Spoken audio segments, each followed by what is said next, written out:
Welcome guys, स्वागत है movies time channel में। तो दोस्तों, आज हम एक्सप्लेन करने वाले हैं बॉलीवुड एक्टर सलमान खान की अंतिम मूवी को, जो कि महेश मांजरेकर के निर्देशन में बनी फिल्म है और ये film Marathi film Munshi pattern का ऑफिशियल रीमेक है। एक्सप्लेनेशन शुरू करने से पहले अगर आप मेरे चैनल पर न्यू हैं तो वीडियो को लाइक करें और चैनल को सब्सक्राइब जरूर से जरूर करें, क्योंकि मैं आगे न्यू और फ्रेश कंटेंट लाते रहता हूं। तो चलिए शुरू करते हैं आज का एक्सप्लेनेशन। मूवी की स्टार्टिंग में हमें एक छोटे से गाँव को दिखाया जाता है, जहाँ पर हमें दत्ता पहलवान नाम के आदमी के बारे में कुछ पता चलता है। दरअसल दत्ता पहलवान ने अपनी जमीन को किसी सिंधे सेठ को बेच दी है और अब वह उन्हीं की जमीन पर नौकरों की तरह काम करता है और साथ ही वह उनके घर पर चौकीदारी भी करता है। और दत्ता पहलवान का एक लड़का भी है जिसका नाम है राहुल। और एक दिन जब सिंधे सेठ की गाड़ी जो है वह उनके घर आ रही होती है, तब उनके गेट से उनकी कार पर कुछ स्क्रैचेस आ जाती है, जिसके कारण वह दत्ता पहलवान को काफी ज्यादा चिल्लाते हैं और साथ ही में वह उसे मारते भी हैं। फिर ये बात राहुल को जब पता चलती है तो वह तुरंत ही सिंधे सेठ के यहाँ पर पहुंचता है, जिसके बाद राहुल सिंधे सेठ को वार्न करता है कि आज के बाद उसके पिता के ऊपर कोई भी हाथ नहीं उठाएगा। साथ ही में राहुल ये भी कहता है कि जिस जमीन पर तुम फिलहाल बैठे हुए हो वह जमीन कभी हमारी हुआ करती थी, लेकिन सिंधे सेठ उससे कहता है कि उसने ये जमीन जो है वह पैसे में खरीदी थी, इसलिए ये जमीन अब उसकी है। राहुल की फैमिली जब घर पर खाना खा रही होती है तब हमें पता चलता है कि राहुल के घर की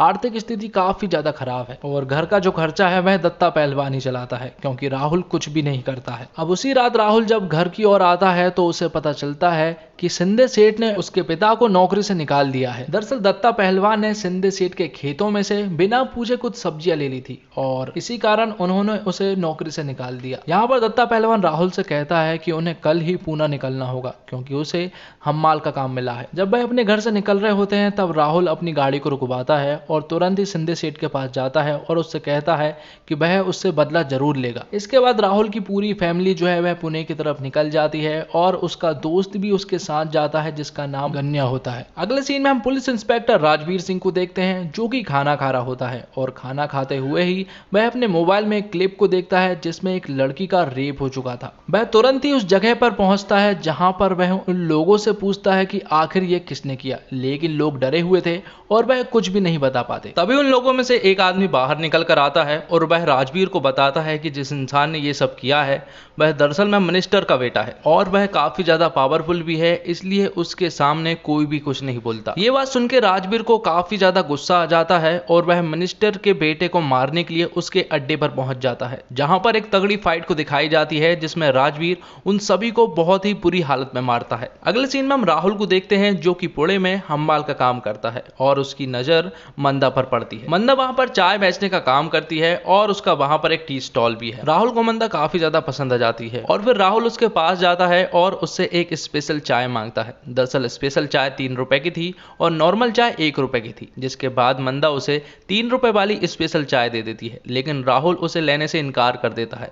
वह उससे कहता है कि अगर तुम इसे झूठी करके दोगी तब ये स्पेशल रहेगी। अगले सीन में हम महेश मांजरेकर को देखते हैं, जो कि इस फिल्म के डायरेक्टर भी हैं और साथ ही में उन्होंने एक बेबड़े का रोल प्ले किया है। और मैं आपको बता दूं कि वह जो है वह मंदा के फादर भी हैं और साथ ही में वह काम के वक्त हमेशा दारू पीते रहते हैं। आगे हम देखते हैं कि राहुल और उसके बाबा जब काम को खत्म कर लेते हैं, उसके बाद जब वह घर जा रहे होते हैं तो वह देखते हैं कि वहां पर लोगों से हफ्ता लिया जा रहा है। राहुल की ये सारी चीजें थोड़ी अजीब लगती है, लेकिन आगे हम देख पाते हैं कि मंदा के फादर हफ्ता देने के लिए पैसे नहीं थे, इसलिए वह सभी लोग उसे मारने लगते हैं। लेकिन जब मंदा उन्हें छुड़ाने के लिए आती है तो वह मंदा को भी मारने लगते हैं और ये देखकर राहुल उनसे फाइट करने लगता है और उन सभी लोगों को बहुत मारता है। इसके बाद राहुल को इस लड़ाई के दौरान जेल हो जाती है, क्योंकि उसने जिन लोगों को मारा था वह आम लोग नहीं थे, बल्कि वह पुणे के जाने माने गुंडे थे। राहुल नया था, इसलिए राजवीर उसे समझाता है कि इन लोगों के चक्कर में मत आया करो, अपना काम से काम रखा करो। अगले सीन में हम नान्या भाई को देखते हैं, जो कि पुणे का एक बहुत बड़ा डॉन है और फिलहाल तो वह जेल में है, लेकिन आज उसकी बेल होने वाली है, इसलिए वह अपने साथियों से मिल रहा होता है। तभी उसकी नजर राहुल पर पड़ती है और उसे टेस्ट करने के लिए वह उसके ऊपर कुछ गुंडे छोड़ता है, जिसके बदले में राहुल उन्हें बहुत मारता है। और ये सब चीजें देखकर नान्या भाई समझ जाते हैं कि राहुल काम का बंदा है। तब नान्या भाई राहुल के पास जाते हैं और उससे कहते हैं कि कल तुम्हारी बेल हो जाएगी और जैसे ही तुम जेल से छूटोगे तुम मुझसे मिलना। अब अगले ही दिन राहुल और गान्या की बेल हो जाती है और यहाँ से छूटने के बाद वह डायरेक्ट नान्या भाई के पास जाते हैं और जब वह नान्या भाई से मिलते हैं तो नान्या भाई उन्हें देखकर पूछते हैं कि आखिर तुम्हारे हाथ में क्या हुआ, जिस पर राहुल उन्हें बताता है कि लास्ट नाइट जेल में उन्हें कुछ लोगों ने बहुत मारा और अब उनका बदला लेने के लिए वह भी उनका हाथ तोड़ना चाहते हैं। जिसके बाद बदला लेने के लिए वह एक क्लब में जाते हैं जहां पर वह इंसान भी मौजूद था जिसने कि गान्या का हाथ तोड़ा था। वहां पर वह उसका हाथ तो तोड़ देते हैं, जिसके बाद वह पलटवार करता है तो वह उसे धक्का मार देता है जिसके कारण उसके गर्दन में जो है कांच घुस जाता है और उसकी वहीं पर मौत हो जाती है। और मैं आपको बता दूं जो इंसान मरा है वो कोई आम आदमी नहीं है बल्कि कॉर्पोरेटर साल्वी है जो कि पुणे का जाना माना गुंडा था। इन सब के कारण राहुल को फिर से जेल हो जाती है और जब राजवीर उससे पूछता है कि ये सब कैसे हुआ तो राहुल उसे बताता है कि ये सब कुछ सेल्फ डिफेंस में हुआ। राजवीर भी उसकी बात को मान जाता है और साथ ही में वह उससे कहता है कि चलो मान लेते हैं कि ये सेल्फ डिफेंस का केस है, लेकिन फिर भी तुम्हें कुछ दिन तो हवालात में बिताना पड़ेगा। लेकिन तभी एमएलए नान्या और उसका वकील वहां पर पहुंच जाता है और वह उनसे कहते हैं कि ये एक सेल्फ डिफेंस का भी केस नहीं है बल्कि ये तो एक एक्सीडेंट है और इन सब में राहुल का कोई भी हाथ नहीं है। और फिर बेल के कागज दिखाकर वह राहुल और गन्या को वहां से छुड़ा लेते हैं। जेल से छूटने के बाद वह डायरेक्ट अपने बाबा के पास जाता है और वह उनसे कहता है कि आज के बाद तुम्हें कुछ भी काम करने की कोई भी जरूरत नहीं है, अब उसके पास बहुत सारा पैसा आने वाला है। राहुल के फादर उससे कहते हैं कि उन्हें पता है कि कॉर्पोरेटर को उसने ही मारा है। वह कहते हैं कि वह ऐसे पैसों को हाथ भी नहीं लगाएंगे, वह अपने खुद के मेहनत के पैसों पर विश्वास रखते हैं। आगे हम देखते हैं कि जहां पर वह खड़े हुए हैं वह एक सब्जी मंडी है और वहां पर जो है सब्जी के रेट बहुत ही कम है। किसानों से बहुत कम पैसों में सब्जी खरीदी जाती है और उनको बहुत ही ज्यादा पैसों में बेची जाती है। राहुल यहाँ पर व्यापारियों से बात करता है और उनसे कहता है कि वह पैसे बढ़ाएं, लेकिन वह व्यापारी बिल्कुल भी नहीं मानते हैं। जिसके बाद राहुल उन्हें काफी मारता है और उन सभी को वहां से भगा देता है और मंडी के लोगों से कह देता है कि अब से वही सब्जी खरीदेगा, वो भी ज्यादा भाव में।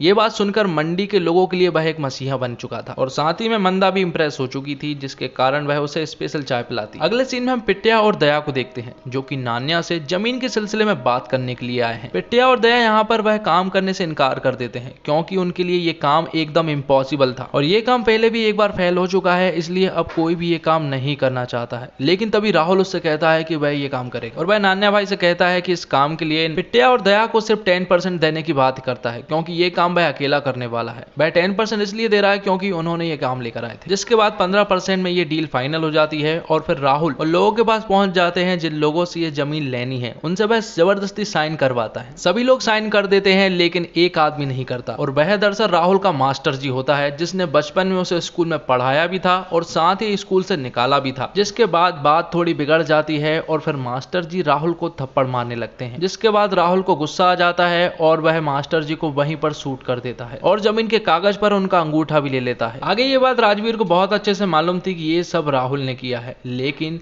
एमएलए और नान्या ने मिलकर एक झूठा गवाह तैयार कर लिया है और पैसे खिलाकर एक निर्दोष के ऊपर ये सारा इल्जाम डाल दिया है। अगले सीन में हम राहुल और उसकी फैमिली को देखते हैं जहां पर राहुल उसकी फैमिली से मिलने के लिए आया है और उसकी फैमिली वालों को भी बहुत ही अच्छे से मालूम है कि ये सारे मर्डर राहुल ने ही किए हैं। राहुल उन्हें अपने घर ले जाने के लिए आया था लेकिन वह लोग उसे ही अपने घर से निकाल देते हैं। अगले सीन में हम नान्या भाई को देख पाते हैं जो कि एमएलए के पास आया हुआ है और वह उससे कहता है कि उसे अगले इलेक्शन में टिकट चाहिए और नान्या भाई काफी ज्यादा एटीट्यूड में लग रहे थे, इसलिए एमएलए ने उनका भी बंदोबस्त कर दिया था। अगले सीन में हम नान्या भाई को देखते हैं जो कि राहुल से मिलने के लिए मंडी आए हुए थे और वह राहुल को एक कार गिफ्ट करते हैं और उससे कहते हैं कि आज उसका जन्मदिन है और उसे जरूर आना होगा। नान्या भाई के चले जाने के बाद मंदा के बाबा राहुल को बताते हैं कि जिस नान्या भाई को तू भाई भाई करता रहता है उसी ने सालों पहले तेरे बाबा की जमीन का सौदा करवाया था। राहुल को जिंदगी भर लगता रहा कि उसके बाबा ने पैसों की जरूरत की वजह से ये जमीन बेची, लेकिन असली बात तो मंदा के बाबा उसे बताते हैं। वह उसे बताते हैं कि तेरी कनपट्टी पर गन रखी थी इसलिए तेरे बाबा को साइन करना पड़ा था। ये बात सुनकर राहुल की पैरों तले जमीन खिसक जाती है और फिर तुरंत ही उसके पास एमएलए का कॉल आता है और फिर सीन यहीं पर कट होता है। अगले सीन में हम देखते हैं कि नान्या भाई का जन्मदिन है और उसके जन्मदिन को काफी अच्छे से सेलिब्रेट भी किया जा रहा है, लेकिन तभी मौका देखकर राहुल नान्या भाई के ऊपर अटैक कर देता है और उन्हें मार देता है और ये सब चीजें राजवीर भी देख लेता है। जिसके बाद राजवीर राहुल को अरेस्ट करने के लिए जाने लगता है, लेकिन राहुल उससे कहता है कि अगर तेरे ऊपर ये वर्दी नहीं होती तो वह उसे बताता। जिसके बाद राजवीर अपनी वर्दी को उतार देता है और फिर उन दोनों के बीच में एक जोरदार फाइट होती है जिसमें राजवीर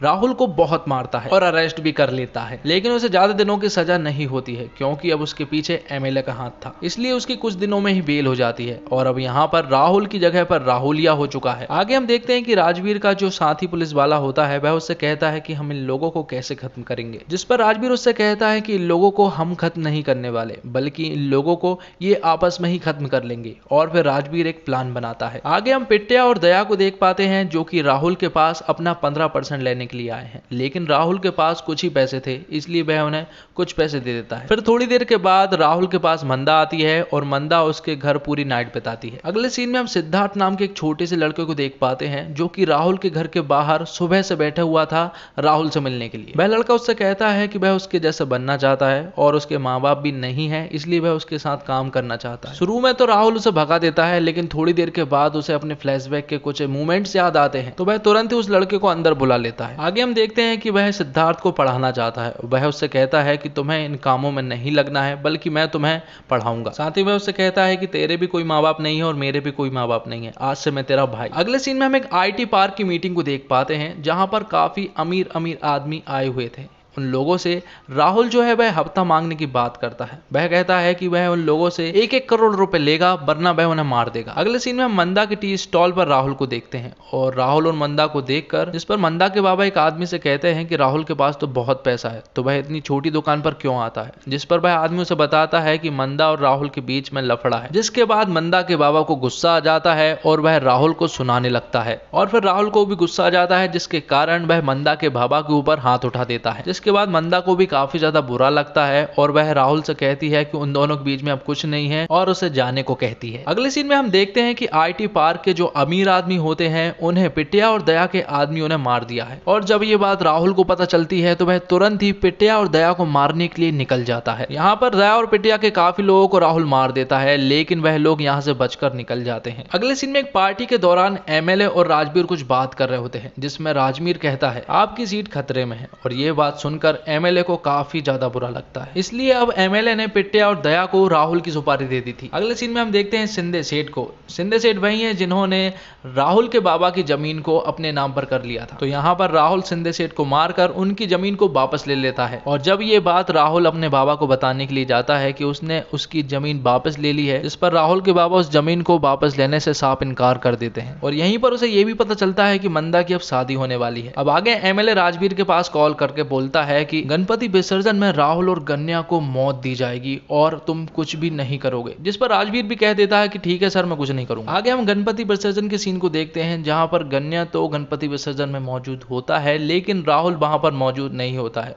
राहुल यहां पर गन्या के पास कॉल करके कह देता है कि वह नहीं आ रहा है और फिर थोड़ी देर के बाद MLA गन्या को गणपति विसर्जन में ही मरवा देता है। ये सब MLA भी देख रहा होता है और वह काफी ज्यादा खुश भी लग रहा था। जिसके बाद राजवीर उसके पास जाता है और वह MLA को गोली मार देता है। आगे वह लोग राहुल को मारने के लिए उसके घर पर जाते हैं जहां पर एक फाइट होती है जिसमें राहुल मरने ही वाला होता है कि तभी राजवीर उसे बचा लेता है। जिसमें राहुल राजवीर से कहता है कि उसे 1 दिन की मोहलत चाहिए। वह 1 दिन की मोहलत में गन्या का अंतिम संस्कार करवाना चाहता है और पिट्या और दया को मारना चाहता है, जिस पर राजवीर भी मान जाता है। और फिर अगले ही दिन राहुल जब गन्या का अंतिम संस्कार कर वहां से लौट रहा होता है कि तभी पिट्या और दया उसके ऊपर अटैक कर देते हैं, जिसके कारण राहुल को जान बचाकर वहां से भागना पड़ता है।